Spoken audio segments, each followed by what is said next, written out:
Sabr deganda xayolingga qaysi payg'ambar keladi? Ayub alayhissalomdir shayxim. Shayton bu shavkat va azamatini ko'rganida Haq taologa iltijo qilibdi. Ayub alayhissalomni sinash uchun izn so'rabdi. Haq taolo qabul qilib, bir toqqa chiqibdi. Tog'da Ayub alayhissalomni sigirlari o'tlayotgan ekan. Shunday hayqiribdiki, sigirlari o'lib, "Ey Ayub, boshingni sajdaga qo'yib turibsan-ku, ammo sendan jahli chiqdi va tog'dagi barcha hayvonlaringni jonini oldi. Hayvonlar bilan meni nima ishim bor?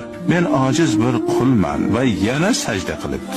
Ayub alayhisalomning 9 qizini halok qilibdi. Yana Ayub alayhisalomni oldiga boribdi. "Allohni sendan jahli chiqdi va barcha qizlaringni jonini oldi" debdi. Ayub alayhisalom yaratgan va jon bergan u edi va o'ldiradigan ham udir dedi va yana